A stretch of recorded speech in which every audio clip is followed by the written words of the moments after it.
ಕುಂಭರಾಶಿ ಜಾಗೃತಿಯಾಗಿರಬೇಕಾಗಿರ್ತಕ್ಕಂಥ ಸಂದರ್ಭ. ಕಾರಣ ನಿಮ್ಮ ರಾಶಿಯಲ್ಲೇ ಇರತಕ್ಕಂಥ ರಾಹು, ಸಪ್ತಮದಲ್ಲಿರತಕ್ಕಂಥ ಕೇತು, ಎರಡನೇ ಮನೆ ಇರತಕ್ಕಂಥ ಶನೈಶ್ಚರ ನಿಮಗೆ ಸಾಡೆ ಸಾತಿ ಮುಗಿಯೋ ಹಂತ ಆಗಿರುತ್ತೆ.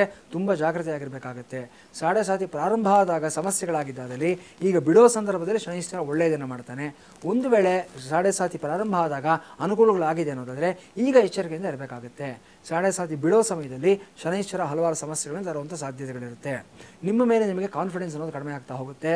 ನಿಮ್ಮ ಮೇಲೆ ನಿಮಗೆ ಒಂದು ಸೆಲ್ಫ್ ಕಂಟ್ರೋಲ್ ಆಗಲಿ ಅಥವಾ ಒಂದು ಸೆಲ್ಫ್ ಕೇರಿಂಗ್ ಆಗಲಿ ತುಂಬ ಕಡಿಮೆ ಆಗ್ತಾ ಹೋಗುತ್ತೆ. ಬೇರೆ ಎಲ್ಲರ ಬಗ್ಗೆ ನೀವು ಗಮನವನ್ನು ಕೊಡ್ತೀರಾ, ಕೆಲಸ ಕಾರ್ಯಗಳನ್ನು ಮಾಡ್ತಾ ಇರ್ತೀರಾ, ನಿಮ್ಮ ಆರೋಗ್ಯದ ಬಗ್ಗೆ ನಿಮಗೆ ಕಾಳಜಿ ಇರೋದಿಲ್ಲ. ಸ್ವಲ್ಪ ಈ ವಿಷಯದಲ್ಲಿ ಸಮಸ್ಯೆಗಳು ಜಾಸ್ತಿ ಆಗ್ತಾ ಇರುತ್ತೆ. ಜೊತೆಗೆ ಮರೆಗುಳಿತನ ಅನ್ನೋದು ಜಾಸ್ತಿ ಆಗ್ತಾ ಹೋಗುತ್ತೆ. ನಿದ್ರಾಹೀನತೆ ಅನ್ನೋದು ನಿಮ್ಮನ್ನು ಕಾಡುತ್ತೆ. ಓವರ್ ವರ್ಕಿಂಗ್ ಮಾಡ್ಕೊಳ್ಳೋದ್ರಿಂದ ಇನ್ಸೋಮ್ನಿಯಾ ಅನ್ನೋ ಒಂದು ರೋಗಕ್ಕೆ ತುತ್ತಾಗುವಂಥ ಸಾಧ್ಯತೆಗಳಿರುತ್ತೆ. ರಾಶಿಯಲ್ಲೇ ಇರತಕ್ಕಂಥ ರಾಹು ಸ್ವಲ್ಪ ಮನಸ್ಸನ್ನು ತುಂಬ ಚಂಚಲ ಮಾಡಿಬಿಡ್ತಾನೆ. ಏನೇ ಕೆಲಸ ಮಾಡಬೇಕಾದ್ರೂ ಫೋಕಸ್ಸು, ಕಾನ್ಸಂಟ್ರೇಷನ್ ಕಳ್ಕೊಳ್ತಾ ಇರತಕ್ಕಂಥ ಸಾಧ್ಯತೆಗಳಿರುತ್ತೆ. ಎಚ್ಚರಿಕೆಯಿಂದ ಇರಬೇಕಾಗುತ್ತೆ. ಪಂಚಮದಲ್ಲಿ, ಷಷ್ಠದಲ್ಲಿರತಕ್ಕಂಥ ಗುರು ಮಾತ್ರ ಸಾಕಷ್ಟು ಶುಭ ಫಲಿತಾಂಶಗಳನ್ನು ಕೊಡ್ತಾನೆ. ಯಾವುದೋ ಒಂದು ಅಗೋಚರ ರೂಪದಲ್ಲಿ ಭಗವಂತ ನಿಮ್ಮನ್ನು ಕಾಪಾಡತಕ್ಕಂಥದ್ದನ್ನು ಪಂಚಮದಲ್ಲಿರತಕ್ಕಂಥ ಗುರು ತೋರಿಸ್ತಾ ಇದ್ದಾರೆ. ಸಪ್ತಮದಲ್ಲಿರತಕ್ಕಂಥ ಕೇತು ಮಾತ್ರ ನಿಮ್ಮ ಫ್ರೆಂಡ್ ಸರ್ಕಲ್ ಬಗ್ಗೆ ಸ್ವಲ್ಪ ನೀವು ಎಚ್ಚರಿಕೆಯಿಂದ ಇರಬೇಕು ಅನ್ನೋದು ಇಲ್ಲಿ ತೋರಿಸ್ಕೊಡ್ತಾ ಇದ್ದೇನೆ.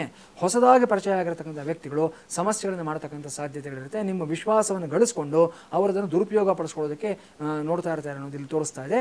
ಜಾಗೃತಿಯಾಗಿರಬೇಕಾಗುತ್ತೆ. ಇದೆಲ್ಲದರ ಪರಿಹಾರವಾಗಿ ನೀವು ಮಾಡ್ಕೋಬೇಕಾಗಿರ್ತಕ್ಕಂಥದ್ದು ಅಂದರೆ ರಾಮಾಯಣದ ಸುಂದರಕಾಂಡವನ್ನು ಪಾರಾಯಣ ಮಾಡಿಸ್ಕೊಳ್ಳಿ, ಶುಭ ಫಲಿತಾಂಶ ಬರುತ್ತೆ.